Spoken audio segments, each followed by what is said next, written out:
And then I don't the even and took him.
And I want to thank and praise God that I've got a good husband.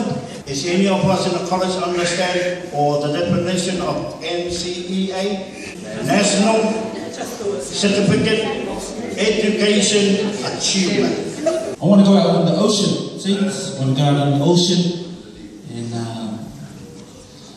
go back into the sports arena. I want to thank my Jesus for the 100+ souls that are saved into the kingdom of God. I live under the house now, not under my dad's roof, under his floor.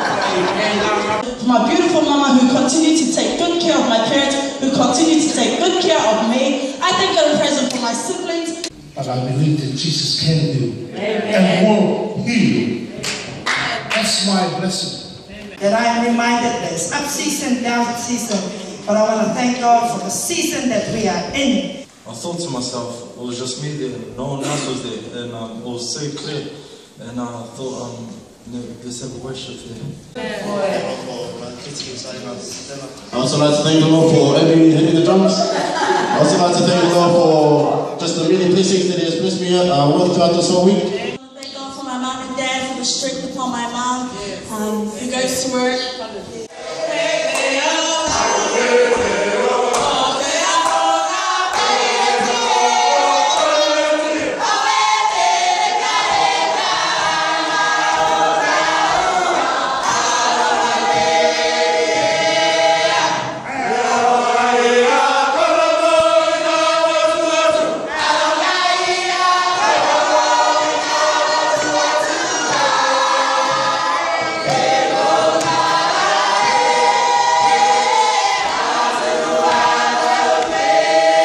Praise the Lord, saints. Praise the Lord. I would like to thank and praise the Lord for His deed in my life. Amen. I would like to thank the Lord for another opportunity to preach His word in front of you all. Oh, yes. I would like to thank the Lord for my family, church family. Amen. My verse is found in Luke chapter 9, verse 62.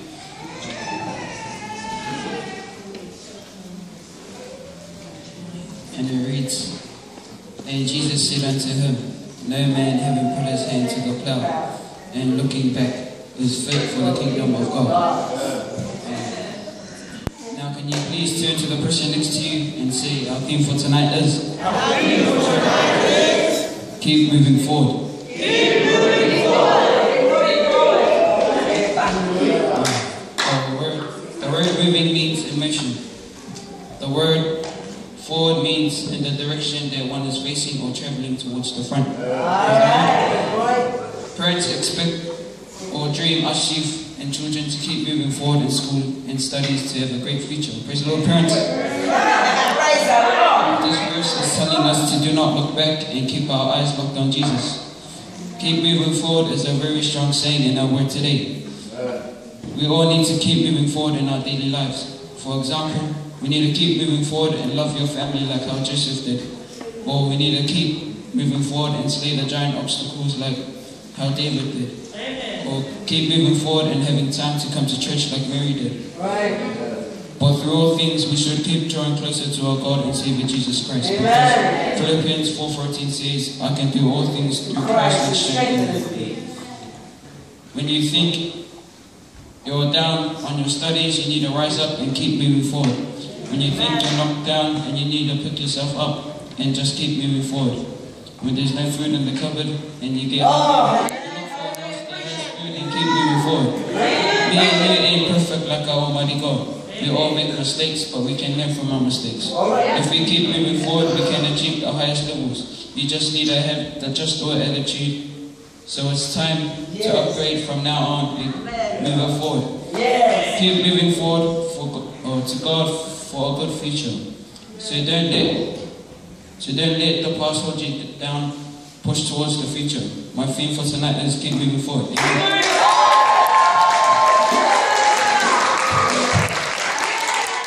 Praise the Lord, everybody. Praise the Lord. God is good. All the time. All the time. God is good. I think God is good. God.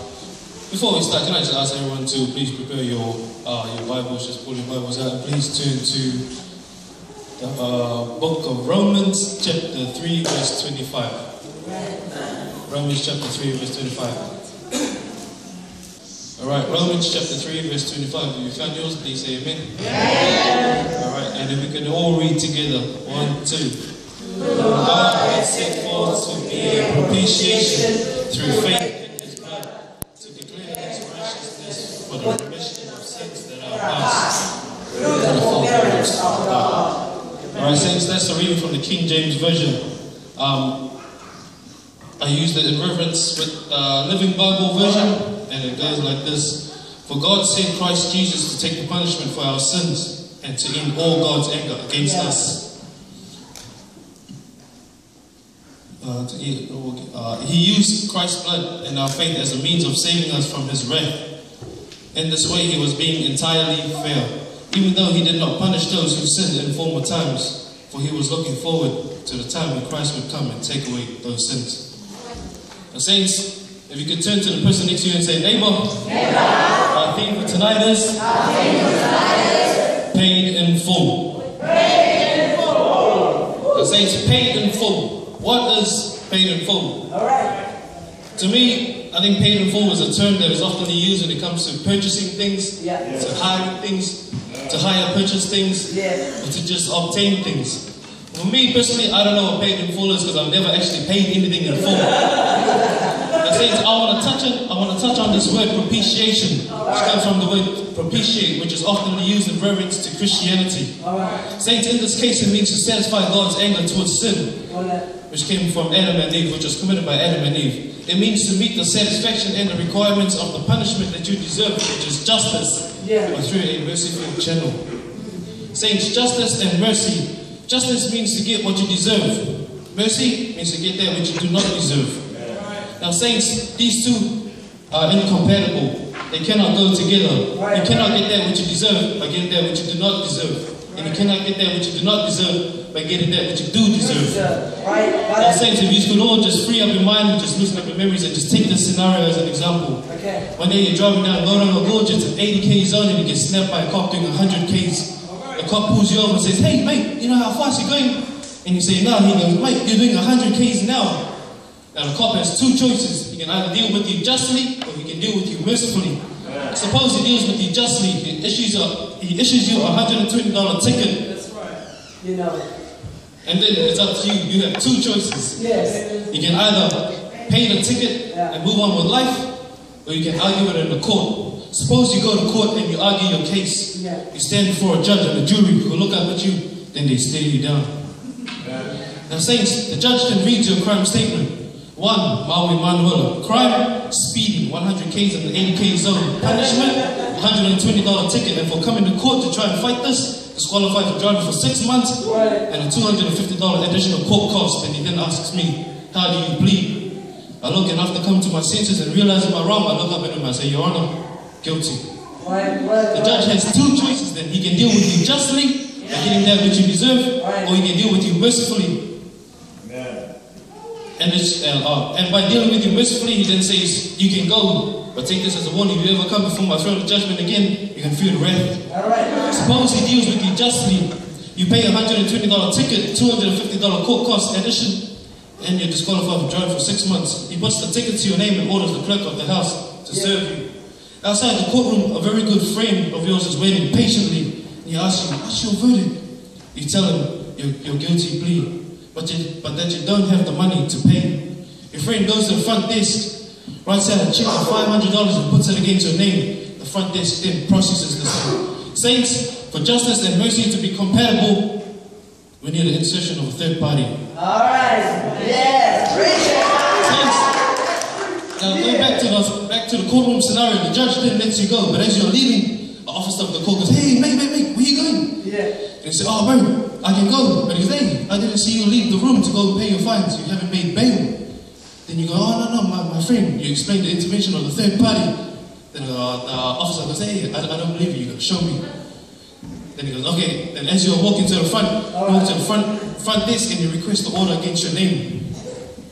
The person then reads out to prove to the court, to prove to the officer of the court, then reads out your name. One, Maui Manuela, crime, sinner, fornicator, adulterer, murderer. He's violent, he's a liar, he's a thief, he's a backstabber, he's an accuser, he's a false witness, he's envious, he's slothful, he's a drunkard, he's greedy. You all look like he's going to add some more to that. Please keep it to yourself. And then he goes, and then the lady reads, punishment, death, burning in the eternal fires of hell, darkness. All the costs and remissions paid in full by a very good, loving, caring, merciful Jesus Christ. Saints, Jesus came to die on the cross, and he came that you might have life and that you might have it more abundantly. Acts 2:38 says to repent and be baptized, every one of you, in the name of Jesus Christ, for the remission of your sins, and that you might receive the gift of the Holy Ghost, which is liberation and eternal life. Saints, accept Jesus now while he's the Father, before he becomes the judge and fear the wrath of his judgment. Saints, I don't know about you, but I know one thing for sure. I and my debt have been paid in full. My testimonies, I want to thank the Lord for Deacon Temu, who went to done some power for me.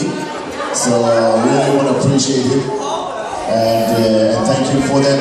And then some people came and stole it from my fish today.